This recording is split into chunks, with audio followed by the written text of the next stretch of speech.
안녕하십니까. IPTV 안산 시흥방송입니다.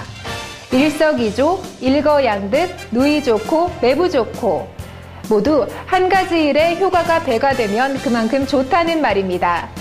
그렇다면 이 일반 토양보다 더 많은 작물을 재배할 수 있는 기능성 토양은 어떠신가요? 이번 주 IPTV 뉴스에서는 이 기능성 토양 해피팜을 사용해 작물을 재배하는 모습을 담아왔습니다. 이 밖에도 아이들이 환경 문제를 인식할 수 있었던 북극의 눈물 프로그램, 그리고 민방위 체험 훈련장까지 뜻깊은 현장에 다녀왔습니다. 특수배양토와 기능성 식물 배양액이 개발됐습니다. 특수배양토 해피팜을 이용해 새로운 식물 재배가 이루어지는 농장에 다녀왔습니다. 시흥시 대하어린이 도서관에서 초등 저학년 아동들을 대상으로 북극의 눈물 프로그램을 진행했습니다. 환경보호와 생명의 소중함을 깨달을 수 있었던 따뜻한 현장을 다녀왔습니다. 월피동 민방위 교육장 재난체험장에서 학생과 시민을 대상으로 체험교육이 한창입니다. 화재나 재난사고에 대응하기 위한 상식적인 안전수칙 교육을 골자로 합니다. 첫 소식입니다. 삶의 질이 높아지면서 많은 사람들이 웰빙에 관심을 갖고 있습니다. 그만큼 건강 기능성 식품도 많아졌는데요. 이렇게 친환경 유기농 식품이 각광받고 있는 요즘 특수배양토와 기능성 식물 배양액이 개발돼 관심을 끌고 있습니다. 김선아 기자가 전합니다. 물구멍이 없는 화분에서 뿌리가 썩지 않고 식물 자체에서 우수한 항산화력을 지닌 플라보노이드가 생성됩니다. 화훼와 새싹을 비롯한 모든 과체류들을 재배할 때 항암과 향균 등의 좋은 성분인 플라보노이드를 유전자 변형 없이 생성하는 특수배양토 해피팜과 기능성 식물 배양액 팜소스 덕분입니다. 이번에 저희가 슈퍼 기능성으로 개발된 해피팜이라는 소일은 그런 기능 플러스 이 흙 속에 항암 효과가 있는 플라보노이드 코세틴이라는 성분이 포함이 되어 있어서 식물을 재배했을 때 그런 성분이 식물로 나올 수 있도록 그렇게 특별히 만든 세계 최초의 특수 배양토입니다. 해피팜과 팜소스, 식물 활성제 등의 개발로 기능성 혼합 농축액과 식물 재배 방법에 대한 특허가 출원되고 중부대학교 생명과학연구센터에서 그 효능을 검증받은 기능성 오이가 탄생해 주목을 받기도 했습니다. 최근에는 인삼과 고추 재배도 성공적으로 마무리된 상황. 김명환 대표는 농민의 소득과 소비자들의 건강에 초점을 맞춰 개발에 착수했다고 전합니다. 우리나라가 FTA라든지 여러 가지 지금 급변하는 사회에서 농민들이 가격이 불안정하다든지 소득이 불확실하다 이거죠. 그래서 저희의 이런 해피팜이나 그 기능성 양액을 가지고 농사를 지시면 일반 작물보다 최소 2배에서 3배 정도의 판매가를 형성하기 때문에 농민들은 소득을 올리고 소비자들은 이런 기능성 채소를 보면서 자기가 먹을 수 있어서 자기 건강도 조절할 수 있는 이런 일석이조의 효과가 있기 때문에 세계 최초로 기능성 재배가 이루어지고 있는 농장입니다. 이렇게 이곳에서는 기능성 토양인 해피팜으로 재배한 고추를 볼 수 있습니다. 기능성 고추를 재배 중인 농장에서는 해피팜과 활성제를 이용해 보다 건강한 고추를 수확할 수 있었다고 설명합니다. 그 비타민 E, 또 비타민 C 이런 것들이 굉장히 많더라고요.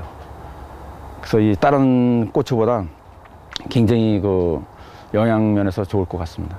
예, 보시다시피 굉장히 그 열매가 많이 달렸죠.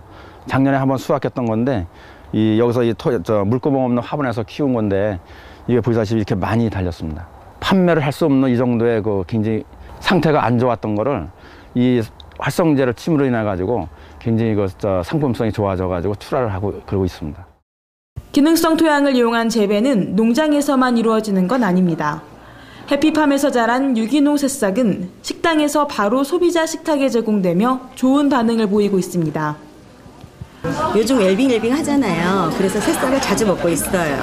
손님들이 새싹 자라는 거 직접 보시니까 너무 신기해하시고 또 일반 쌈보다 기능이 함유된 새싹이라 그런지 맛도 좋다고 하시고 손님들이 자주 찾아오세요. 편리성, 기능성, 슈퍼 기능성을 갖춘 특수배양토를 비롯한 친환경 유기농 제품들. 김 대표는 이번 개발로 인해 작물 재배나 먹거리 등에도 많은 변화가 생길 거라고 기대합니다.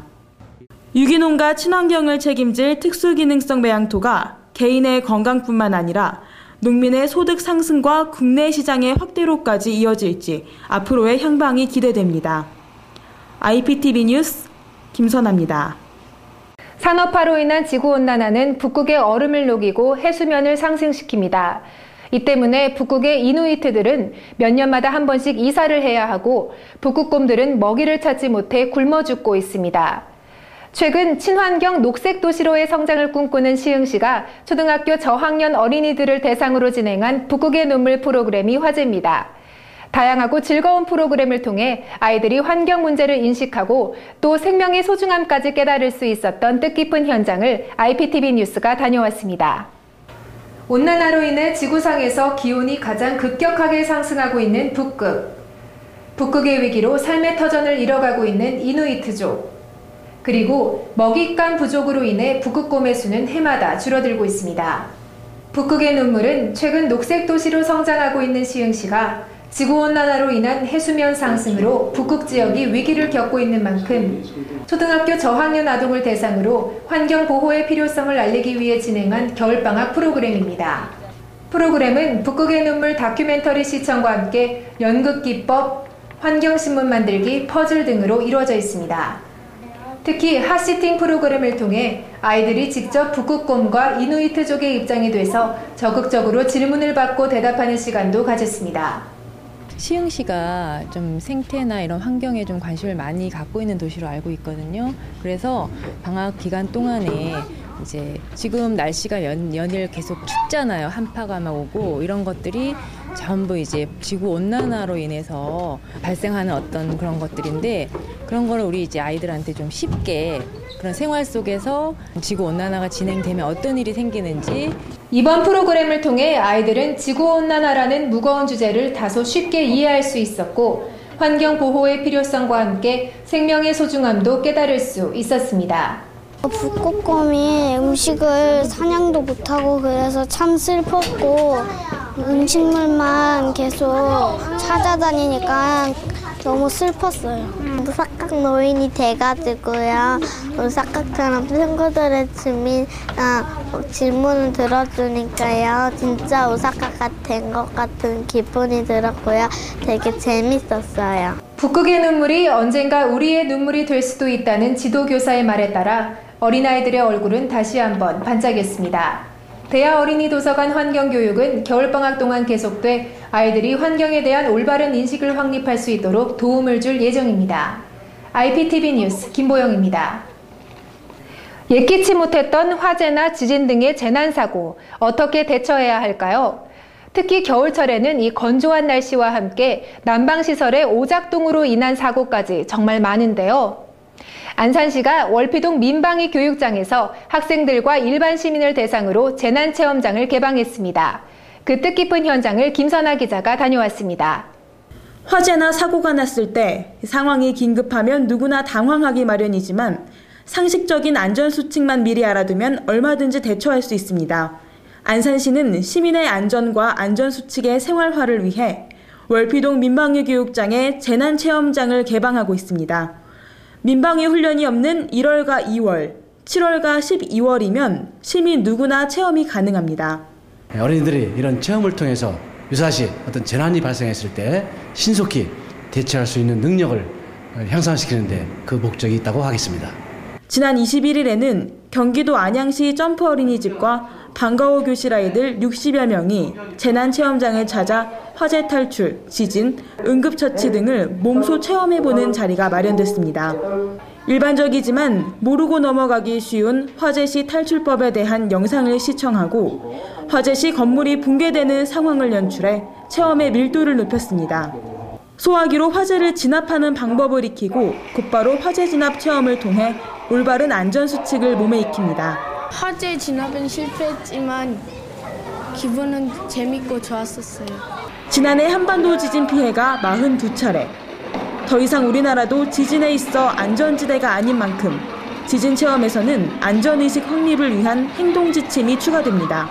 지진 같은 경우에는 진도 3부터 7까지 체험을 할 수 있는 그 강도가 준비가 되어 있고 강풍 같은 경우는 15로트까지 체험할 수 있는 그런 강풍이 준비가 되어 있습니다. 좀 실제 상황과 비슷하게 꾸며져 있는 건가요? 예, 그렇죠. 시민들이 각 강도별로 이게 지진이나 강풍이 발생했을 때 체험할 수 있는 그런 체험장으로 준비가 되어 있습니다. 높은 곳에서 대피할 때 미끄럼대를 통해 내려오는 체험과 응급 심폐소생 체험도 흥미롭게 진행됐습니다. 아이들이 교과서나 사진으로는 배울 수 없던 것들을 몸소 경험할 수 있어 더욱 의미 있는 체험입니다. 저희 어린이집에서는 매 달마다 이런 안전 교육과 또 소방 교육에 대해서 매 달마다 아이들에게 실시를 했었거든요. 근데 직접 여기 와서 체험을 해보니까 정말 진짜 불이 난 것처럼 아이들도 정말 몸을 낮춰서 대피하고 아이들도 너무 좋아하더라고요. 몸소 체험하며 경험하는 것도 교육의 중요한 부분인 만큼 이번 재난체험이 안전수칙을 생활화할 수 있는 좋은 기회가 될 것으로 보입니다. IPTV 뉴스 김선아입니다. 한 주간에 있었던 주요 소식을 전하는 뉴스 브리핑 시간입니다. 경기도가 171억 원을 투입해 연 39만 8천 명을 목표로 녹색 일자리 사업을 추진합니다. 이번 사업은 공공산림 가꾸기와 산불 전문 예방 진화대로 이루어지며 나이 상한선이 폐지돼 노인 구직자도 참여할 수 있게 됐습니다. 경기도가 지난 22일에서 23일 이틀 동안 경기도 영어마을 안산캠프에서 대학생 소통인 공감 토론회를 개최했습니다. 이번 토론회는 김문수 경기도지사가 직접 참여하며 트위터 토론회와 집단 창작 프로그램 등 소통을 주제로 다양한 행사가 진행됐습니다. 안산시 상록구가 관내 식품업소 및 공중위생관리업소 5천여 개의 위생교육을 실시합니다. 교육 내용은 식중독 예방을 비롯해 개인 위생과 원산지 표시, 남은 음식 재사용 안 하기 등입니다. 안산시 상하수도사업소는 시 홈페이지에 정수 수질을 실시간 공개하는 상록수 수질 측정망을 1월부터 운영합니다. 상록수 수질 측정망은 안산시가 수돗물의 수질 정보를 공개해 시민들이 안심하고 마실 수 있는 수돗물을 홍보하고자 만든 사업입니다. 안산시 일자리센터가 9.19 취업광장을 열어 2시간 만에 116명의 구직자가 일자리를 찾았습니다. 취업광장 행사는 매월 19일 시청 대회의실에서 열리며 구인업체와 구직자가 현장에서 면접을 거쳐 채용을 결정하는 시스템입니다. 이번 행사에서는 총 45개 업체가 222명의 구인 인원을 원했고 이 중 116명이 취업에 성공했습니다. 안산시 단원 상록구 보건소가 산모 신생아 도우미 지원 사업에 참여할 대상자를 모집합니다. 지원 내용은 소득 수준에 따른 46,000원 또는 92,000원의 본인 부담금 납부 후 도우미가 집으로 직접 방문해 산후조리 서비스를 제공합니다. 시흥시가 관내 중소기업을 대상으로 2011년도 해외 규격 인증 획득 지원 사업을 실시합니다. 이번 사업은 기업의 대내외적인 이미지 제고와 기술 개발 토대를 위해 추진됐으며 151개 제품 규격 획득에 필요한 비용의 60%를 300만 원 한도에서 지원할 계획입니다. 정황본동 청소년 지도협의회는 지난 23일 정황본동 군서마을을 중심으로 청소년 선도 캠페인 및 유해 광고물 정비 활동을 벌였습니다. 지도협의회는 이번 활동을 통해 청소년 접근 지역 근처에 유해 광고물 유포를 막고 건전한 청소년 문화 정립에 앞장서겠다고 밝혔습니다. 시흥시 재난관리과가 지난 18일 재난관리 담당자를 대상으로 실무교육을 실시했습니다. 이번 교육을 통해 15개 동마다 상황전파 메신저가 설치돼 상부기관의 상황전파를 실시간으로 동까지 전파하는 등 신속한 재난대응 체제가 구축됐으며 도로과 담당 계장의 업무 지침 교육으로 겨울철 재난 업무에 대한 실무 역량을 강화했습니다. 시흥시가 지역경제 활성화를 위해 2011년 국내 박람회 참가 지원 사업에 참여할 기업을 모집합니다. 이번 사업은 국내에서 개최되는 국제박람회에 개별적으로 참여하는 중소기업에 국도시비를 공동 지원하는 사업입니다. 얼마 전 방영된 MBC 무한도전에서 이 출연자들이 가상 몰디브와 북극에 여행을 다녀왔습니다. 그곳에서 환경 보호의 필요성과 또 생명의 소중함을 절실히 느낄 수 있었죠. 기습적인 한파로 인해서 난방 사용이 증가하면서 지난주에는 정전이 된 곳도 있습니다. 우리 모두 조금 더 신경 써서 난방비 사용 줄여보는 것은 어떨까요? IPTV 뉴스 오늘은 여기까지입니다. 시청해주신 여러분 고맙습니다.